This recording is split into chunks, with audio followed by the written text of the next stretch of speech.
Our first speaker is going to be Marcio from UNWTO, and he's going to be talking about tourism and the SDGs. As many of you will know, next year is the International Year of Sustainable Development through Tourism. So I thought it was appropriate to start with Marcio. Then we're going to hear from Jane Ashton, speaking from TUI, then Pete Barrell from Exodus, so a big tour operator and a slightly smaller one. And then we're going to hear from the IHG Group, which is obviously a major hotel chain, followed by Glyn, who's going to talk from the perspective of South African lodges. So we've got a very diverse group, but all really addressing the question, what do the Sustainable Development Goals mean for tourism and for us? What I've asked each of them to do is to speak really quite briefly so that there will be time for questions and answers afterwards, and I'll be out in the audience with you trying to get you to participate in a discussion with our 5 speakers. So Marcio, do you want to come and speak first? Yep. Thanks, Marcio. So it's just left and right here. Okay. Thank you, Harold. Good afternoon to you all. I'm sorry for the 2-3 minute delay. I thought it was on the other side of the hall, so well, it's great to be here with you and fellow panelists to talk about such an important issue, tourism and the SDGs. So I would just like to take a step back to say that we have not started last year or last month or 2 years ago. So there is an important history behind sustainability in tourism. And we can go even back to the Stockholm conference in '72 and on and on until, let's jump to Rio Plus 20 conference, in which its outcome document, The Future We Want, listed sustainable tourism as one of the thematic areas and cross-sectoral issues to be looked at by the international community in the years to come. And that served as a basis for the SDGs, for the SDGs in general, and for having tourism as in 3 of them. And also in that path, I would like to include the 2017 year of sustainable tourism for development. So there we have the SDGs as the important part of the 2030 Agenda for Sustainable Development. And in SDGs 8, 12, and 14, tourism is explicitly mentioned in 3 targets. As we know, each SDG, each one of the 17 SDGs has a number of targets.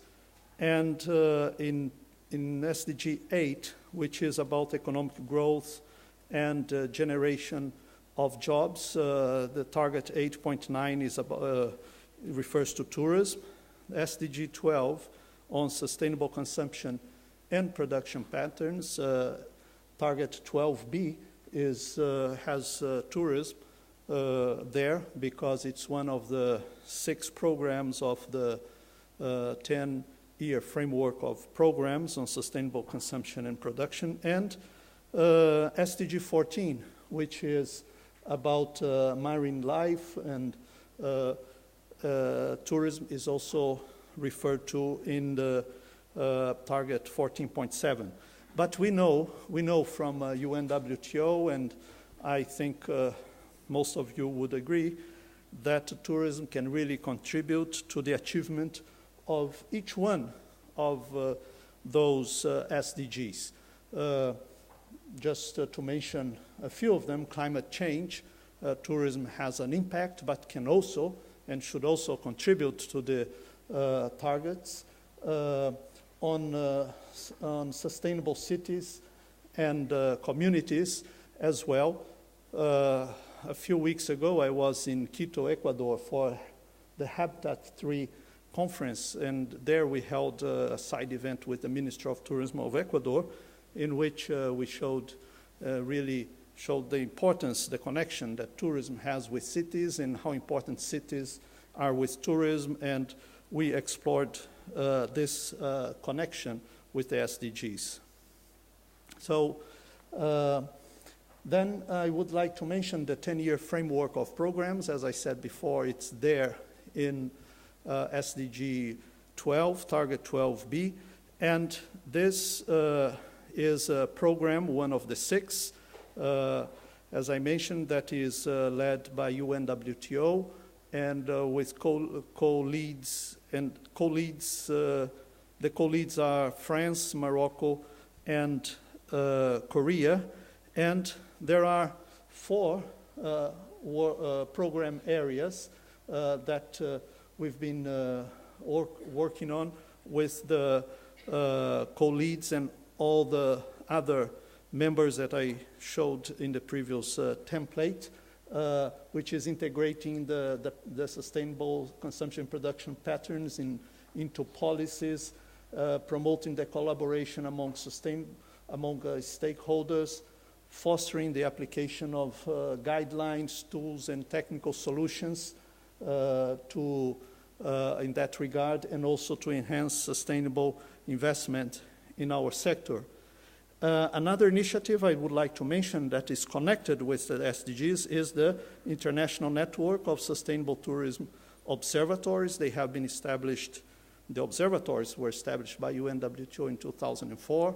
We have advanced much more in the last couple of years based on a publication on indicators of sustainability that was issued in 2005. And recently, we started this initiative, this project, which is measuring sustainable tourism, which is, now that we have the tourism satellite account, which is basically the economic impact of tourism, now we have initiated this initiative, which is to measure, aimed at measuring the economic environmental impact of tourism, and this is a pioneer initiative within the UN system. And to finalize, Harold, this is the logo of the International Year of Sustainable Tourism for Development. All of you and all stakeholders in tourism that would like to carry out initiatives, research, events, and things that are connected with the 4 objectives of the International Year and the 5 key areas, they can go to our website, to UNWTO's website, and there it will be running next week or the week after, and there indicate the initiative, and then you will get the authorization to use the logo mark, the logo of the International Year, not UNWTO's logo, but the logo of the International Year in that initiative. And with that, we hope to report your initiative to the UN General Assembly in 2017. So this is the SDGs and the International Year. The International Year is a very important initiative within the overall SDG framework. The SDGs are very, very important so that we can really show how tourism can do for everyone, how tourism can help make our planet better, and not what we can do for tourism, but what tourism can do for our planet. Thank you very much. Thanks very much indeed, Pastor.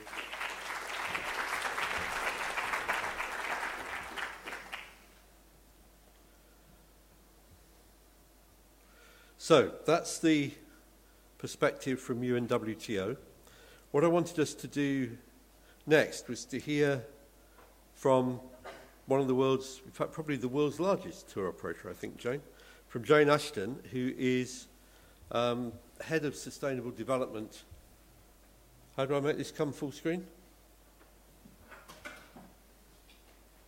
Jane very kindly produced a PDF for me, which doesn't work great on SlideShare, but we'll be there in a second, Jane.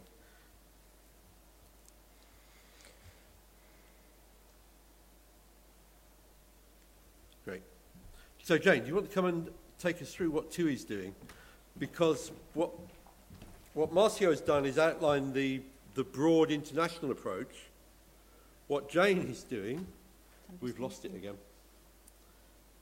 Actually, it probably will work. Is that there? Yeah, but it's not here for you. Can you watch it from there? Oh, yeah. Yeah. It's Go gone back. back. Go back. Yeah. Okay. See most of it now. Good afternoon, everybody. For those of you who don't know much about TUI, I thought I'd just give you an idea of the reach of our organisation.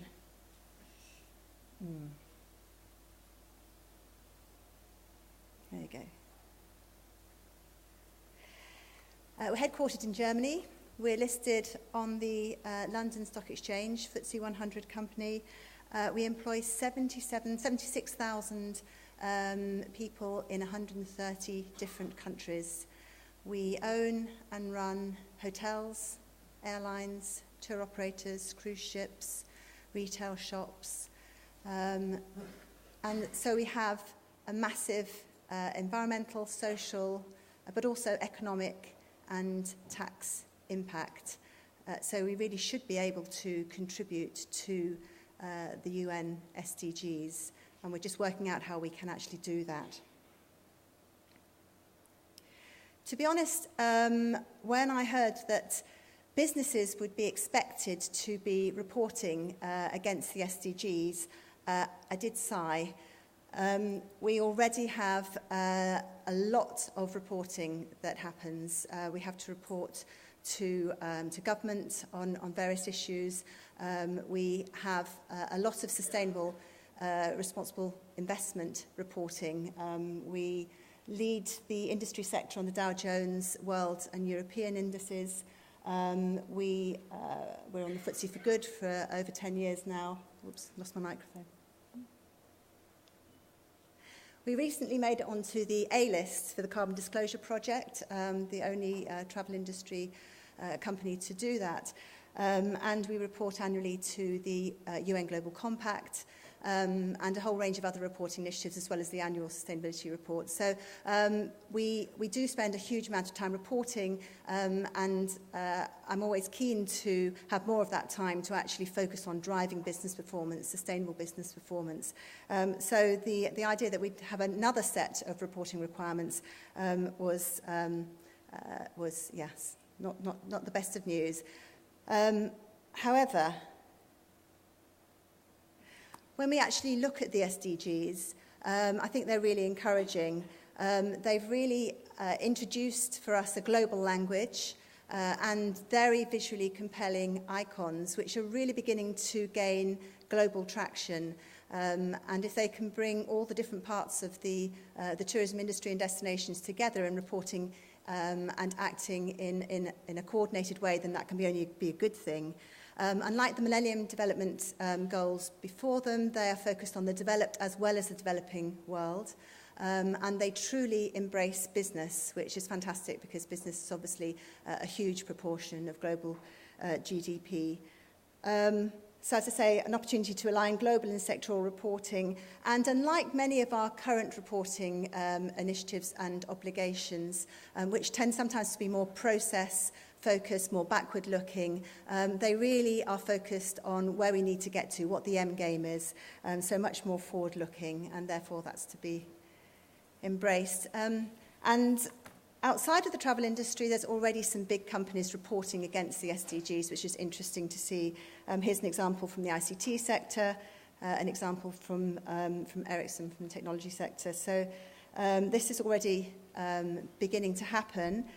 So a challenge for us, I think, is to start to frame our reporting along the lines of the SDGs. We already report on a huge number of metrics. These are just some highlights from our latest sustainability report. And it's going to be a challenge for us to rework our reporting so that it reflects more closely and mirrors the SDGs. We report not only on our direct impacts, but we're also trying to now get a handle, as Marcio was also mentioning, on the valuation of environmental, social, tax and economic impacts outside of the boundaries of our own business and throughout the whole value chain. What we've tried to do with our strategy, our Better Holidays, Better World strategy, which has 3 major pillars, is try to match this against some of the UN SDG icons and areas. And it's quite gratifying to see how many of them we hit just with a very quick analysis. Oops, I've totally lost it now. Where is it? There you go. Sorry, my ears aren't meant for these. There we go. So with our environmental work with Step Lightly, we already hit 4 of the SDG goals with our core initiatives. Again, with the work we're doing with our value chain, with our customers, with our colleagues in destinations and our supply chain, we hit several of them. And in our Lead the Way work with partnerships and destinations, our work on innovation, skills and education, we hit a number of them. And again, it was very easy looking at current initiatives and matching them to the SDGs to see how we can quite easily point to work that we're doing that really does align with every single one of the SDGs. Again, as Marcia pointed out, and as Dr. Rafai pointed out this morning, tourism is such a broad industry, having so many broad impacts, that we can actually map quite easily to every single one of the SDGs. And I think therein lies the opportunity, but also the challenge. Our opportunity is now really to start to report and set targets against what is now universally considered the world's most material challenges and impact areas. An opportunity to capitalise on the fact that the SDGs have established this common language and some great icons that are gaining traction globally now.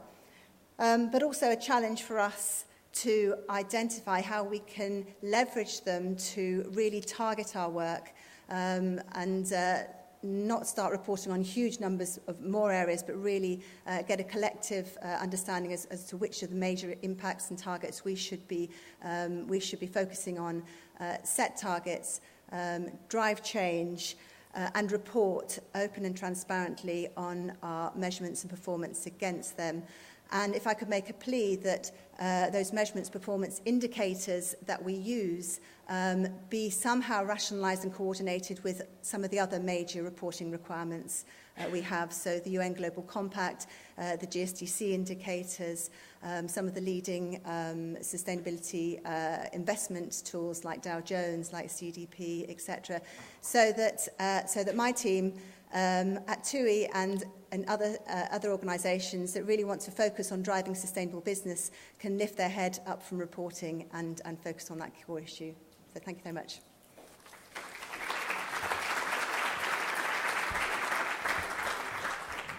Thanks very much, Jane. I'd like to emphasise that. I think one of the challenges about reporting is that whilst it's important, and I personally think it's very important, the problem is that you can end up spending all your time writing the reports and not actually getting on with making the changes. And I know both TUI and Thomas Cook have talked about the amount of time they have to invest just in doing the reporting.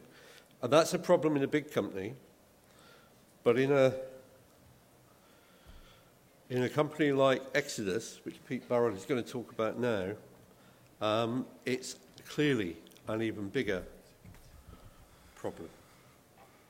Pete, would you like to come and talk about Exodus Travel, what you've been doing on reporting? And you've done some interesting new work, actually, I hope you're going to talk about this, talking about what Exodus travellers spend as well as what Exodus itself's impact is. Good afternoon, everyone. As Harold has just said, we're really quite small.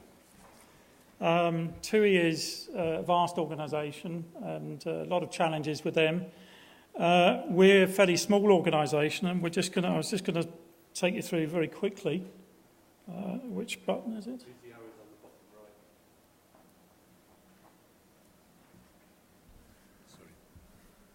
Gotcha. Yeah. So who are Exodus Travel? We're a UK-based tour operator founded in 1974, originally an overland company. A lot of you might regard that as the old traditional hippie route to Kathmandu, which is exactly what we did. But we are actually operating now in 80 countries with over 500 itineraries, which means that we're really quite lightly spread. 3 offices, the main one's in London, but we also have outlying offices, London, in Toronto and Melbourne. But we're specialists in walking, trekking, cycling adventure, winter wildlife and family holidays. And we carry over 30,000 passengers a year. So we're a reasonable sized company in our niche area of the industry. So why did we want to get involved with this, and why did we want to go and study the economic impact of the sort of tours we do? Well, we've always believed that our type of tourism can reach parts of the planet that others can't. So we do go to fairly remote areas, to some fairly small communities, and we're in a position there where we can make quite a dramatic impact on the local economy and the local job creation and that sort of thing. And we wanted to be able to prove that, but then actually get some learnings out so we can improve it. So what do? We actually chose a country, which this particular one was in Nepal. It's a country I know well and fell in love with many years ago and have been back many times since. We worked with Just Report, which is a company that can help you guys do some statistical investigations in the impact that your companies may have. And what we wanted to do is to investigate the supply chain, including the local staff, accommodation, transport and food and beverage, etc., on the immediate area in Nepal and the surrounding areas on that, and how many Nepali people actually benefited. So how far did the money flow from the actual place where the tourists or the trekkers were going to? We studied both the Exodus spend and the in-country spend of our clients. So was it easy? No, it was not, but it wasn't impossible. It was quite tricky. We learned a lot by doing it. What was difficult? For a company like us, it was resource heavy, but we decided it was important enough and we got the resource there to do it properly. We have a complicated product. It's not just flight, transfer, hotel, excursions. We have a lot of local staff involved, a lot of expertise involved to do these sort of things safely. The remoteness of the region. Has anyone been to Everest Base Camp here? There's got to be someone in the room. Yes, we've got at least one. It's not as remote as it used to be, but it's still quite an effort to get there.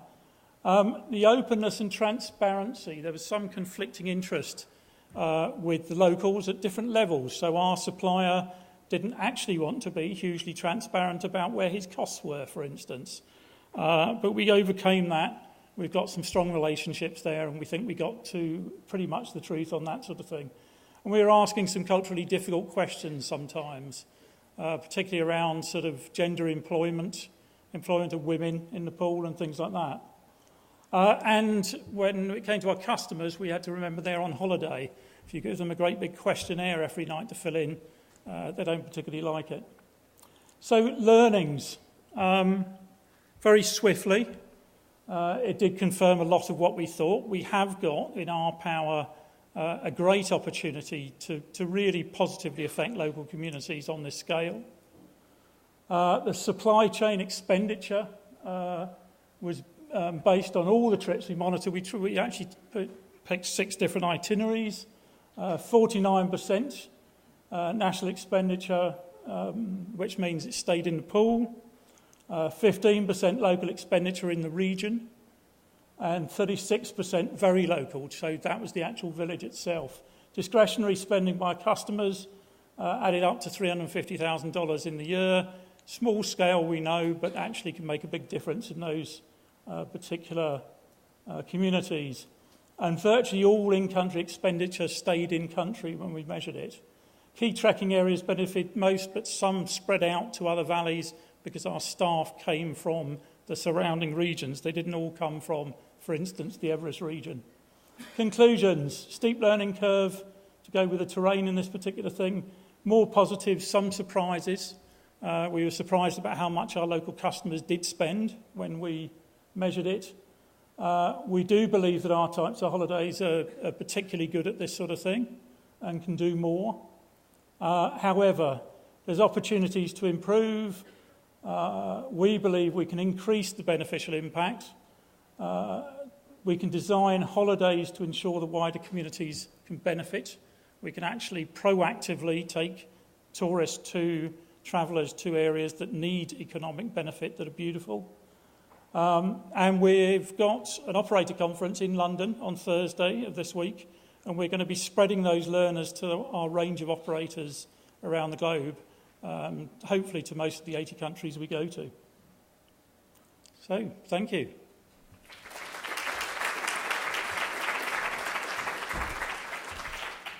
Thanks very much, Pete. It's interesting to see still how difficult it is to do this.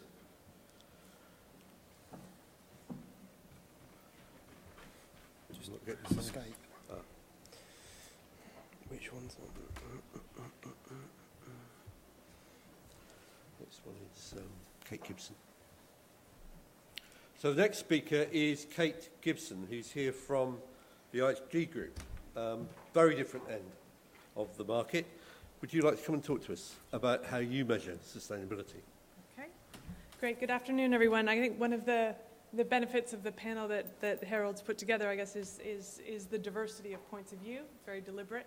And I guess the benefit of going towards the end of the roster here is just observing the alignment, actually, between a lot of the different messages that we're hearing. So I think what you'll hear from me today will echo a lot of what we've heard already. And I think it's very encouraging to see so many of you here interested in this subject, because obviously I'm sure you, like me, passionately believe in the power and the potential of the industry very much to be part of the solution to some of these key problems. So it's fantastic to see so many people here.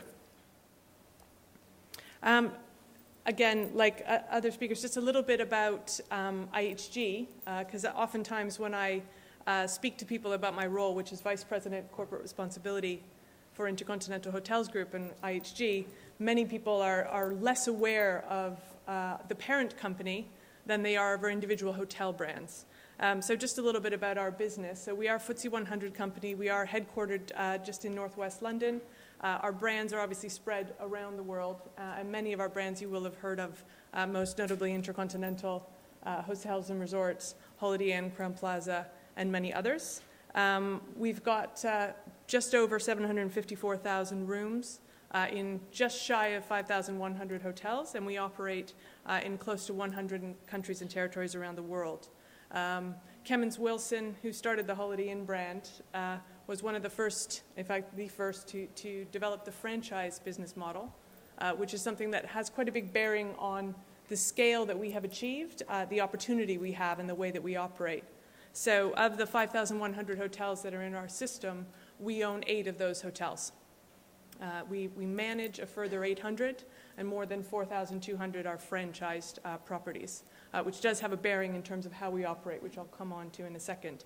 More than 350,000 people around the world bring our brands to life, but again, a very small proportion of those actually work directly for IHG. They tend to be employed by third-party owners.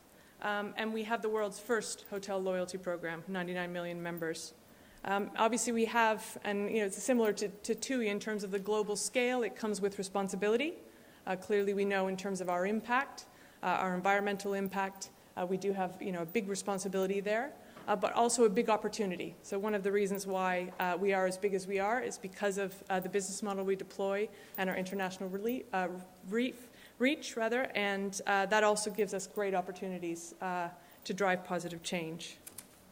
So in terms of what we do and why we do it, and it's been very interesting over the course of this year to think about the SDGs, and I would echo the other speakers in terms of the breadth and the alignment being very positive, actually, and particularly the role of business and the role that we have to play, which I think is a really big step forward. So going through the process, I think what it's done for us is reinvigorated our focus in terms of making sure that we make the communities around the world where we're based better places to be for all. Very simple idea, challenging and really exciting to try and deliver it. How do we do it? Well, we're very focused in terms of reducing our environmental impact, using innovation, using operational practices to do that.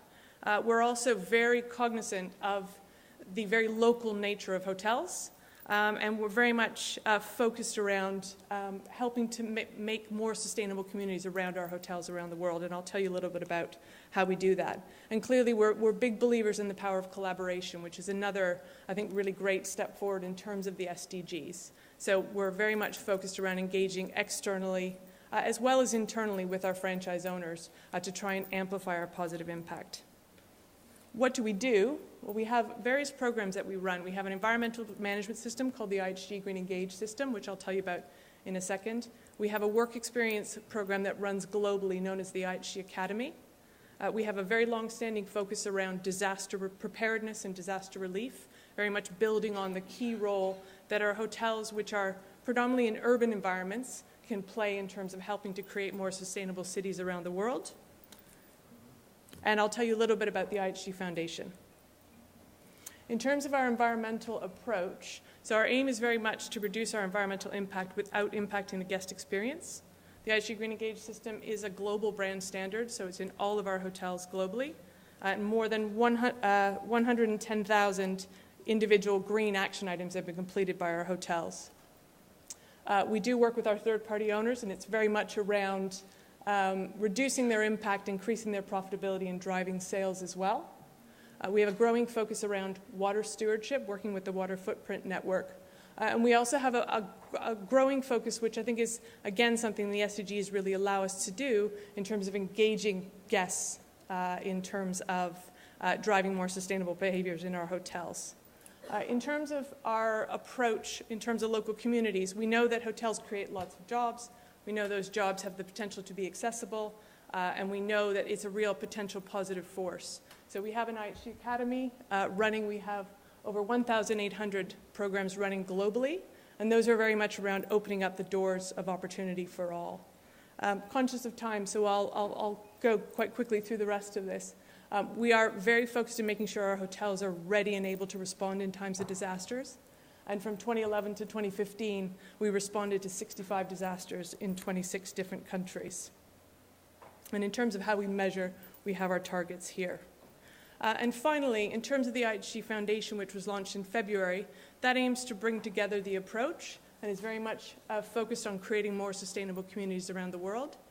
We're less than a year into our operations, but we've supported 25 different projects with 18 different organizations.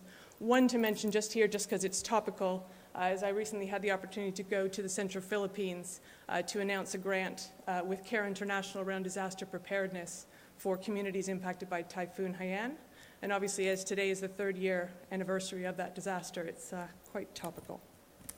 And then finally, in terms of collaboration, we work very closely with many other different parties. One, just to mention, is the International Tourism Partnership, which brings together the big branded hotel companies to try and create a more sustainable industry. And we're very actively collaborating with them in terms of water stewardship, in terms of youth employment and skills building, and also in terms of human rights.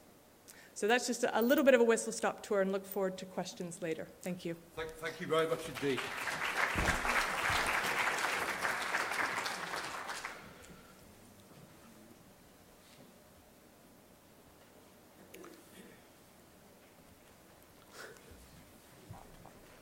Let's come over this way.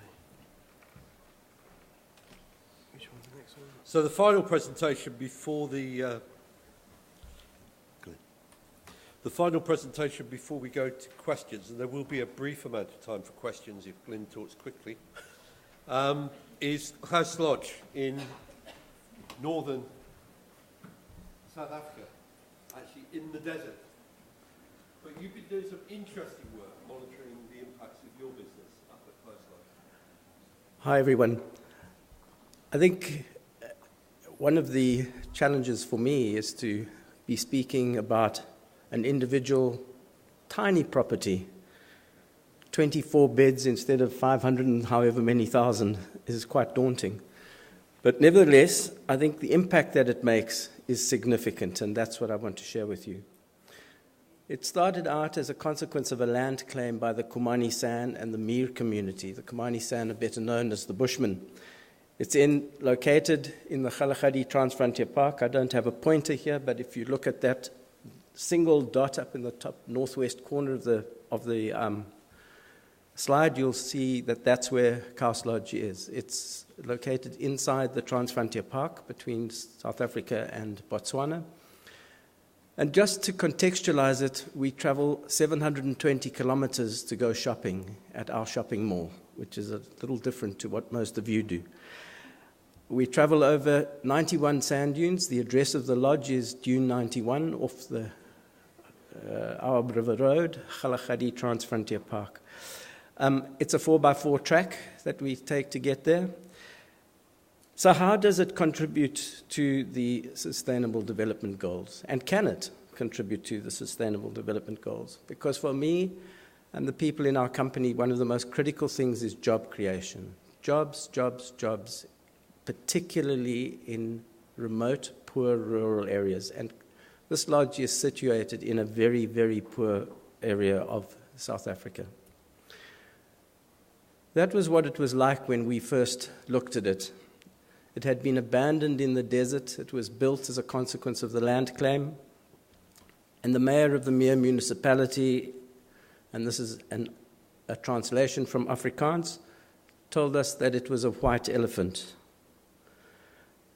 The Bushmen, Omakai Rechopstaan Kruiper, said about the area that when the land was returned to them, he said, the land has been given, but the rains have not come, because they were getting no benefits at all out of the lodge. And to give you an idea, that's the type of environment in which they operate. That is their transport. It's a bit ironic because it's a tarred road. The tarred road gives tourists access through the border post into Namibia, but most people there can't afford a motor car. The Bushmen live in abject poverty in that area. The unemployment rate is somewhere in the region of 90%. So people live off social grants. What did it take for us to do it? We were one of 5 people who expressed an interest in the concession that was to be awarded by South African National Parks on behalf of the communities. And in the end, we were the only company that actually bid. The rest walked away and said, you must be mad. But we met with the Bushmen, we met with the Meer community, and we explained that we had some thoughts that could perhaps turn this into a successful business, providing we could work together. So we describe our business as partnering with communities to commercialize their tourism assets. The lodge was called Coast Lodge. It means heart in the Nama language, and we called it that for 2 reasons. One was because if you look at the picture, you'll see the pan, in the pan, that heart shape, a bit like a Valentine heart at the top of the pan. But also, it's on the meeting point of the land claim of the 2 communities, the Khumani Sand and the Meer community. And it was indicative of the restoration of the relationships between the communities and South African national parks. Today, that's what Coast Lodge looks like. It's a 4-star tourism-graded lodge, fair trade travel certified, and this morning we were fortunate to receive an award at the Responsible Tourism Awards for the lodge. But we didn't get there without a lot of heartache, I must tell you. It was very, very difficult to find the funding to actually develop the lodge. It's a very comfortable lodge. It's located in a game reserve, so it provides an attraction for people. 2/3 of Southern Africa's raptor species occur in the area. We had many battles to overcome, not least of which was the Tourism Grading Council battle, because they told us that the only way we could get a 4-star grading certification is if we had flat-screen televisions in our bedrooms. So we sent them that picture and said, that's what we see from our beds. But the reality of the lodge, and that's what it really is about for us, is the impact that the lodge has had on the local community. It's generated in the period that we've been operating with, which is 9 years now. It's generated 28.9 million rand, which in pound terms is just before Brexit, it was probably £1.5 million. Now it's about 3 million.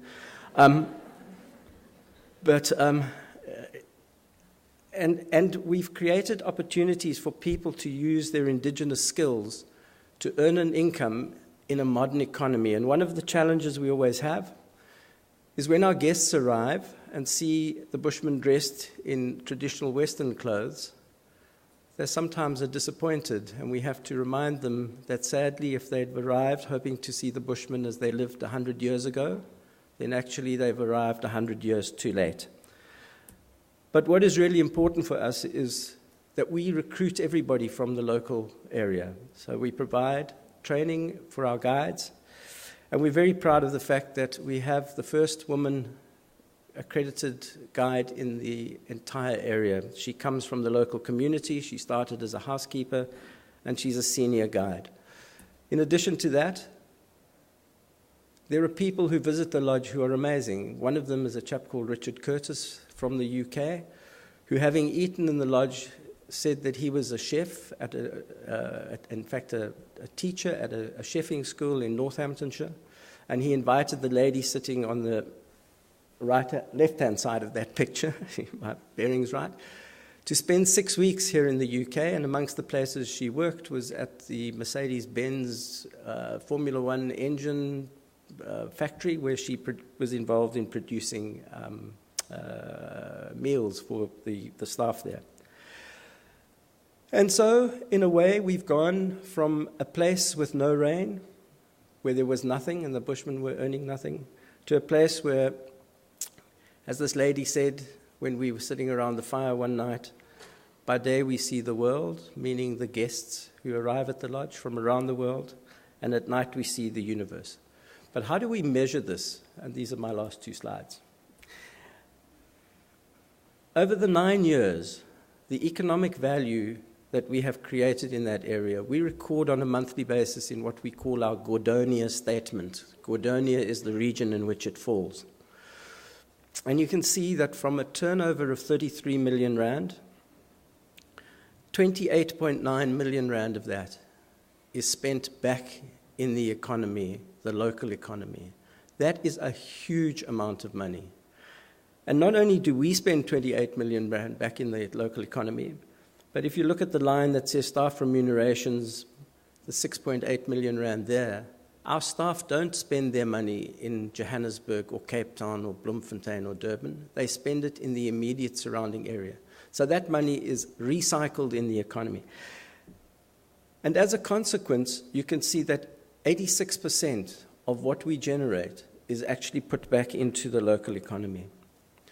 But that wasn't enough for me, because I got sick and tired of hearing people, particularly from government, who talked about how we've given money to this community, because this lodge was funded by the government as part of the land settlement claim. But they forgot that South African national parks, for example, charge an entry fee into the lodge, into the park. And if you have a look at that line that says conservation fees, South African National Park have earned 3.5 million rand in entry fees as a consequence of the community-owned lodge being in that area. So what we did was we produced, looked at the figures of what we called our stakeholder returns. And it really even made me surprised. Between the South African government and South African national parks, they invested 11.5 million rand in the infrastructure that now belongs to the Khumani San. From that investment of 11.5 million rand, the government, through the taxes that they generate from what we spend on procurement, and the grants that they have saved by not having to pay social grants to the women who work in our lodges for their children, is 8.6 million rand. What South African national parks have earned is 3.9 million.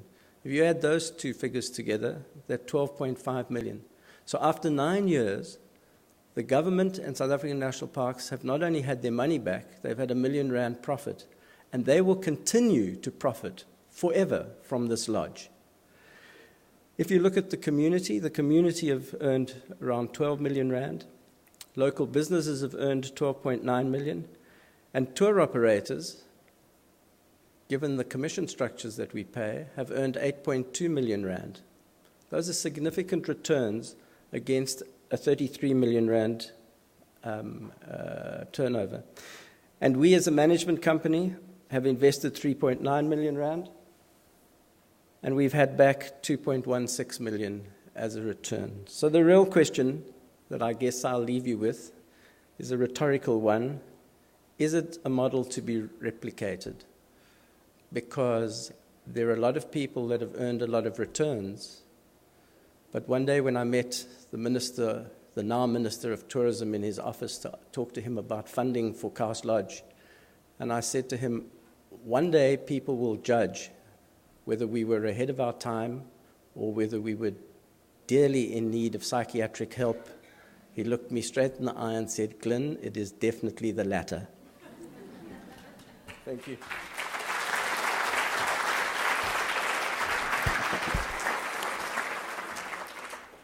Thanks, Glyn. I wanted you to see those figures because it's a rare thing for someone to actually show what they're making, what they've made out of it. A lot of assumptions around, particularly amongst NGOs, about how easy it is to do these things, and actually it's incredibly difficult. The things which TFPD have rescued have mostly been white elephants that nobody else would touch. However, the session is not primarily about Glyn, so we're going to try and come back to the SDGs. Who's got the first question? Oh, come on, you've got to have a... Somebody must have a question. Okay, in which case, it'll be much more interesting if somebody else asks a question. Keijo from Finland. Thanks for the numbers and reporting. We've been working with Bill Barrow a long time, more than 10 years, and I would like to ask you from TUI that when you make out these reports, do you also report what is the influence of the sustainable items to your sales? How much more you make incomes with sustainable trips?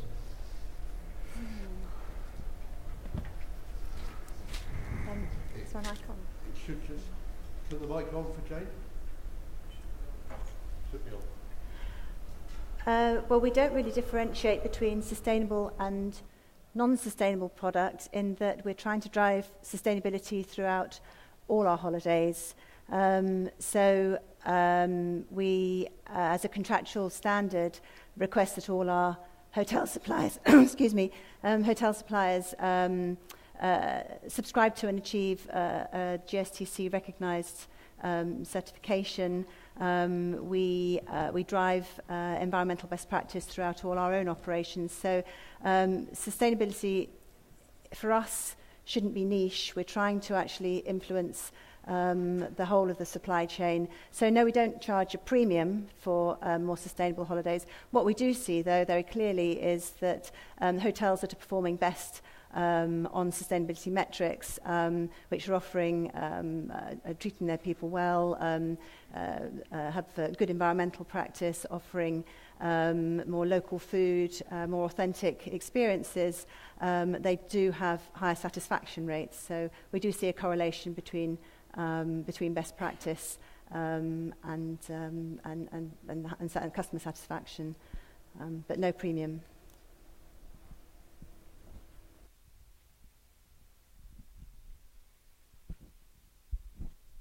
Hi, I've got a question to Exodus Travels. You said that one of the barriers was the resources, but you found resources because you found it important to do the reporting. May I ask, how much did you spend, or how much time, or did you have just one person working on it, and how long did it take to do the reporting that you just described? We had one lady, Megan, who is in the audience somewhere. She can, I'm sure, talk to you afterwards. Who was dedicated directly there. Who was Megan's publicist, who sat next to her. Who was dedicated to do this project, working closely with me. We had a lot of our staff in Nepal that were seconded to this particular project. We had a lot of our leaders out getting people to fill in forms. It's paperwork heavy, so we were asking a lot of questions with a lot of forms coming back. Megan did a lot of the hard work on it. It would be something that we'd find impossible to do in 80 countries around the world. We picked Nepal because it's a major destination for us, and we wanted to use it as an example to see if it worked there.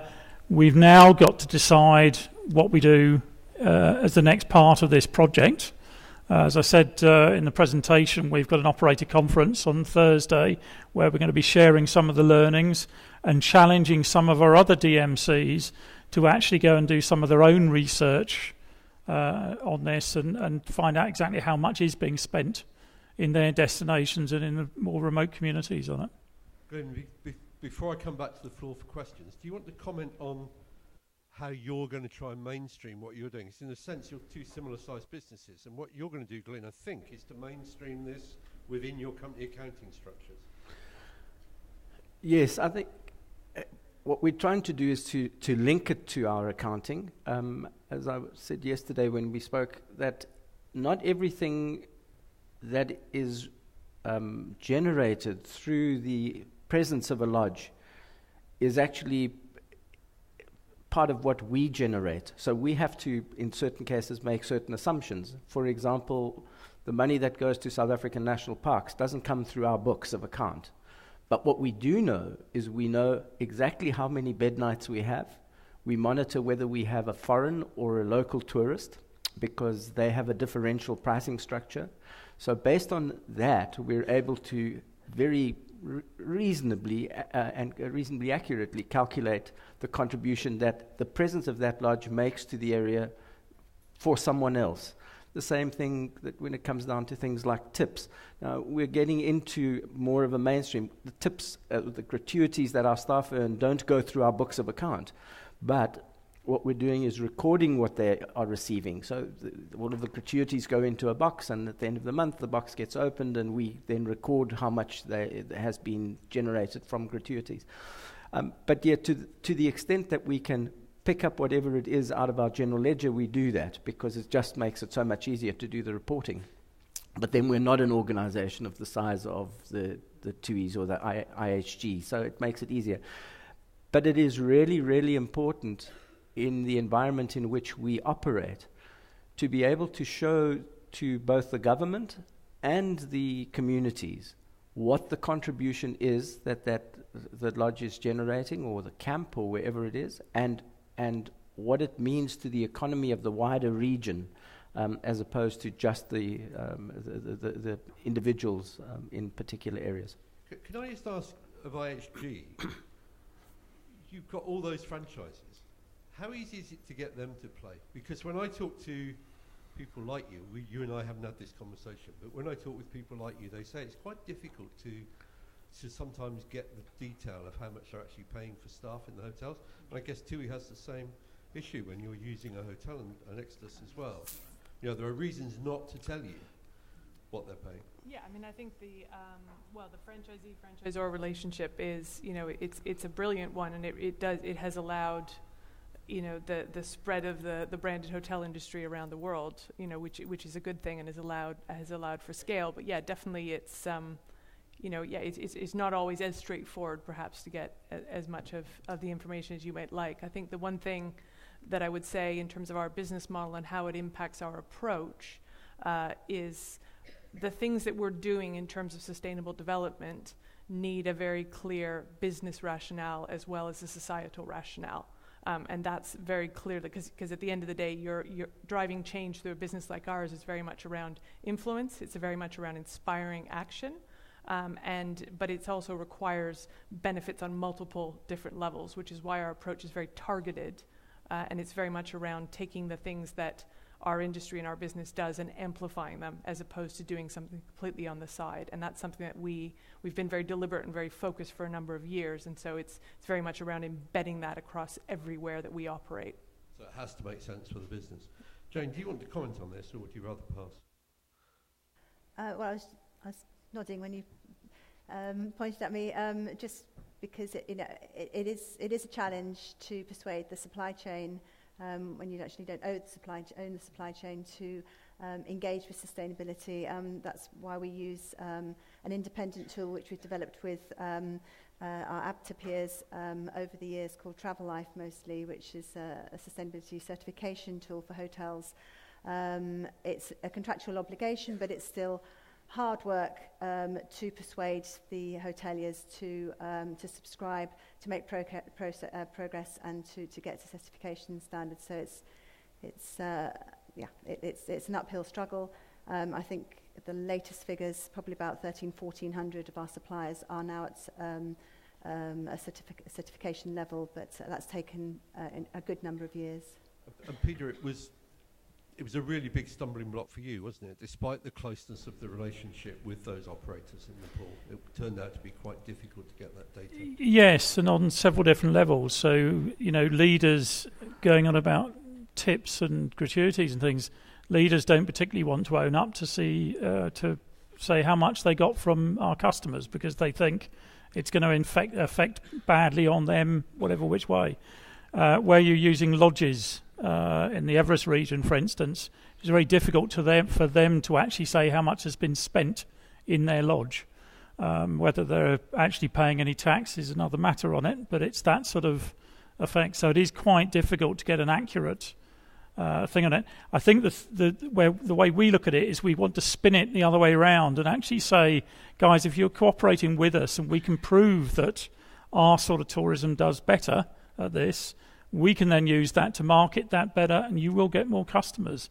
And we need to spin it around to be a beneficial spiral, rather than everyone being closed and not wanting to tell exactly how much they earn from it. Thanks very much. Let's go to another question. Thanks, Harold. Louise Twiningwood from Sustainable Travel International. We're a small NGO based in the US working to make tourism a development tool. And talking about I want to bring the conversation a little bit back to the SDGs, because one of the struggles I think we have, and Jane and I sit on the multi-stakeholder advisory committee for the SDG SCP. You can see one of the problems we have is, it's the MAC for the SCP, which is part of the SDGs. One of the problem we have is the whole vernacular, and how do we talk about this to companies? It's so hard. You get through the first two acronyms and you've completely lost someone, or you start talking about sustainable anything, you've got to start, but sustainable consumption and production is so hard to talk about. And SDG 7 is, tourism's SDG. So how do we move on from that and sort of make the communication, lower the barrier to entry, so it's not an academic discussion, not just a discussion for the few that understand what SCP is, but that it's a discussion for the many that can help make the industry more sustainable.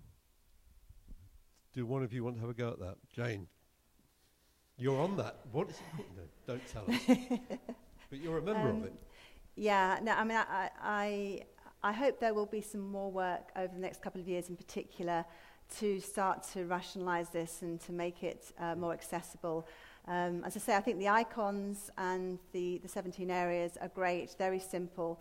But sitting behind that are 169 targets, and sitting behind those 169 targets are 243 indicators, I think. For the moment. Oh. I don't think that's quite enough, Jane. I think you need another 70 from somewhere. So I guess that was my reservation when I was looking at this and presenting. We don't want to just start reporting absolutely everything we're doing. We want to try and consolidate and to see some alignment amongst the different standards, to be working ideally with destinations and the industry towards a set of core indicators, rather than making a complicated picture even more complicated. But as destinations will be reporting themselves in the next couple of years, so I don't know if there's any plans to work for destinations and industry to work together on more aligned reporting. Marcio, can I ask you to hold that? 'Cause I'm going to come back to you and give you the last word, and if you could do a sweep up on all these issues, that would be great. Kate? Yeah, no, I would echo, I think, the call for simple, plain English in as much as possible, because I think one of the big step forwards around the Sustainable Development Goals is the fact that they're more inclusive, they're more wide-ranging. I think more stakeholder groups can see a role for themselves in it, and it's encouraging to see more and more people adopting the framework. But it is true that once you go below that first level, particularly for, you've got to think about it from the perspective not necessarily of us in this room that sort of spend lots of time thinking about it. You have to think about it from the perspective of, people at the operational coalface, people in destinations, people who are doing this on top of multiple things. And I think the more you can make it simple and frankly reassuring, because it's not in anyone's interest to erect some kind of barrier where you make people feel like they're not qualified because they don't understand the sub. And I think it's also not in anyone's interest to create an industry of reporting and heat mapping, which again is just going to minimize the number of people who can get on board. And clearly, obviously we want as many people on board as possible. Thanks very much. We've got three more questions, and then I'm going to come back and ask Marcio to sum up right at the end. But first this question here, and then there are two more. Thank you.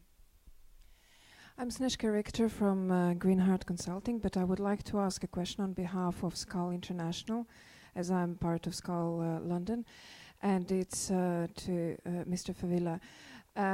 Considering that SCAL International is a membership organization of 15,000 members, and I would like to think that it's a 15,000 opportunities. Now, how on earth, considering that from Greenheart we're sort of shouting about the SDGs, but how would I encourage my colleagues in SCAL International, actually globally, to support SDGs in practice? Is there a carrot that I could offer them? What do we do?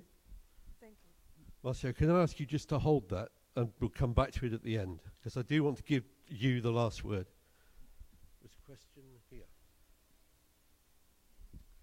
Hi, my name is Elena. I have a social startup, and I'm doing experiences with impact. And my question was around how are we translating this to consumers, because we need you guys to do that for us so that we can have an aligned type of conversation.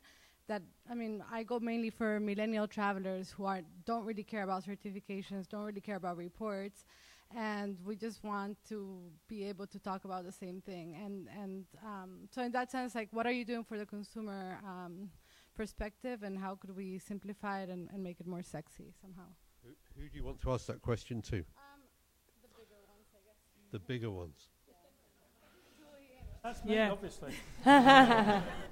Yeah, I think this is an interesting one, and I think it's probably one of the more challenging things to get right. And I think they're not.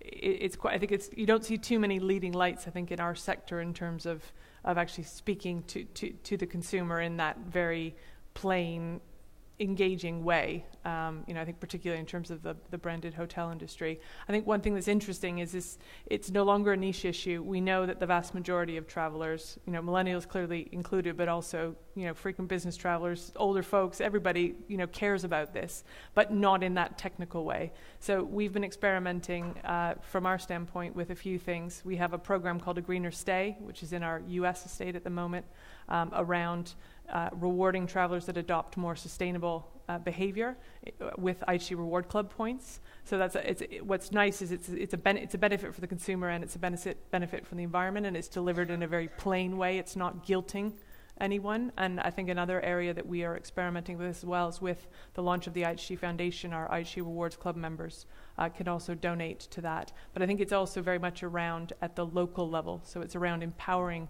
local hotels, so even local hotels that are part of big chains or big groups, to tell their local story in a very engaging way.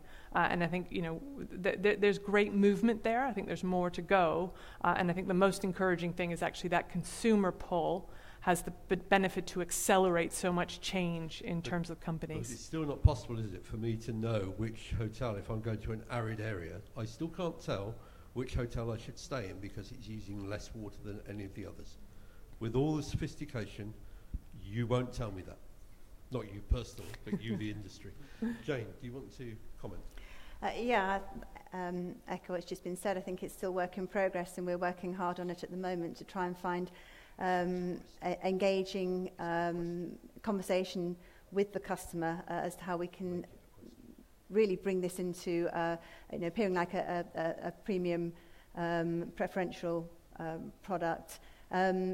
Using the word sustainability doesn't help. We talk about greener and fairer holidays. One area that we see very clearly where sustainability is really contributing to customer experiences in our excursion program, where we've had a big development over the last couple of years in developing a line of excursions where there's very strong local flavour, interaction with local community, eating in local restaurants, fresh local produce, crafts, reinvigorated craftsmanship in the local community. And those excursions, it's the local flavour and the sustainability aspects of the excursions that research the best. So it's kind of reinforcement that authenticity of experience, that developing product with sustainability in mind really reinforces is successful. We just need to find the language to really bring that to life in a better way than we're doing at the moment. Fairer and greener is not bad. I'm going to give the last question to Chris. He has been told that it has to be a question, so I'm going to do the advertorial for him. He is speaking tomorrow in the other Platinum Suites on communicating responsible tourism, and he'll be talking about raising environmental awareness through communications. So if you want to hear a long presentation about that, come to his session tomorrow, but he is going to have a question. Well, it won't be too long. But, so my name's Christopher Warren. I really love the presentation from South Africa. If we're going to meet the development goals, we have to involve the visitor. So I'm really interested to know, how do you use your experience to convey to the guests those added values, and how important is it for their satisfaction? So in other words, if you didn't have that engagement, would their satisfaction be lower? Chris, that's a great question. And it's a great question because sadly, many visitors don't bother to read, or maybe the chain is too long to get to your client. So we have a comprehensive information book about life at Coast Lodge because it's far more complicated than what I was able to have enough time to tell you today. Apart from anything, the park, the national park is 3.8 million hectares in extent. That's 38,000 square kilometers. It's bigger than the country of Switzerland. Everybody arrives there expecting to see a lion on the next doorstep. It's got to be there. And we've got to explain to them that seeing lion in that environment where there are only 400 lion left in 38,000 square kilometers is a privilege, not a right. In exactly the same way, we have to explain to people that our water comes from a borehole. That borehole runs dry if we haven't had rain. We use a reverse osmosis plant to treat the water that you drink, but not the water that goes through the sanitation side of the lodge. And yet there are still people who will say, but I got in the shower and it was salty. Now, all of that information is in our information book that we provide to them. We provide, when they arrive, a briefing about all of these things, about the Bushmen, the history of the area, and everything else. But you still have people, and we had to deal with one this morning with a tour operator whose expectations were completely different to the experience. But it was because they're the wrong clients for us. And we'd rather not have people like that. So it is a challenging. How do you communicate it? Glenn, I must remember the next time we have a panel on disintermediation, you can come and make the case for disintermediation. Marcio, would you like to just respond on behalf of UNWTO and the goals? Because it does seem to me that one of the really big problems that still confronts this is how you create a system which is designed by the UN really for governments to report. But clearly there's enthusiasm. I mean, just look at the turnout. I'm really amazed. There's a lot of enthusiasm from people in the industry to want to report as well. Before Marcio does that, can I just ask you, how many people are here from destinations? How many of you represent a destination?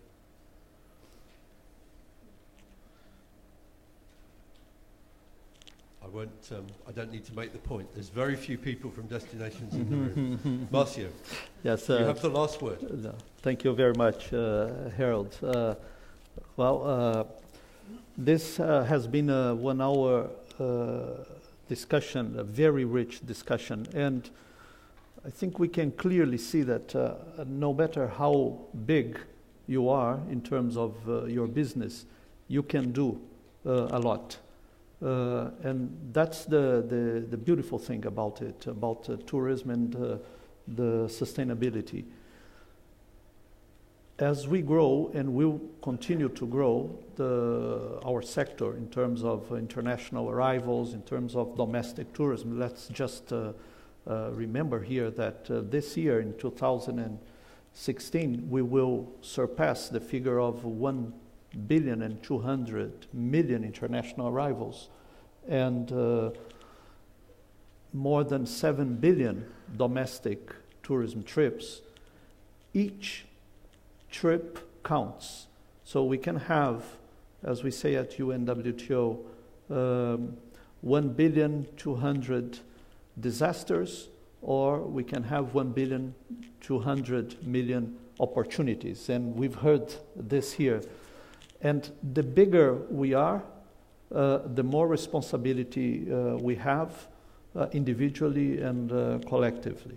So indeed, Harold, this, let's say, defining the indicators for each one of the targets is a very complex issue. This work is going on. It's not simple, it's not easy. There are many institutions engaged on this, many professionals engaged on this, but what is important is that in the end of the day, we convey the message that sustainability in all its dimensions is really important. The consumer is a most important element in that regard, and it has been mentioned here. So as we go into the international year, UNWTO will start a campaign targeting the consumer, the traveler, the responsible traveler. We will use the words travel, enjoy, and respect.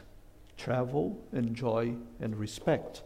And with that, I think we can raise the awareness of the individual attitudes of each one that is traveling, no matter the age, but each traveler, each tourist, that they, at the same time, they are enjoying life, they are traveling for business, but they can also respect and give their individual contribution. So, yes, we have to work at the companies at the business level, but also at the consumer level. And the international year is in 2017 is just, as we see, is just a, let's say, a fortunate combination. It's a kickoff to the 2030 agenda for tourism.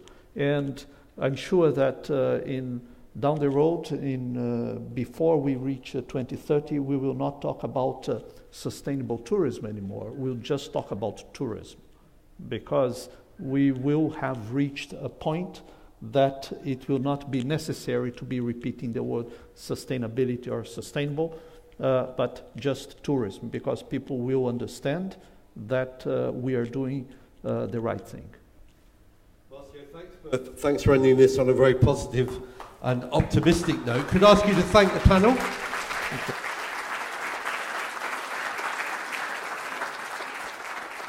And could I end by thanking all of you for attending and encouraging those of you who are in the industry to encourage the destinations to begin to take this Sustainable Development Goals agenda seriously, because ultimately you'll only really be able to compare one hotel against another in a particular place, and that's where we need to see this reported. But I think we're a long way. There are some destinations like Barcelona which are doing it, but we're a very long way away with most destinations around the world. But thank you very much. Next up in here at 3:30 is Doug Lansky, who I see is here at the side of the room.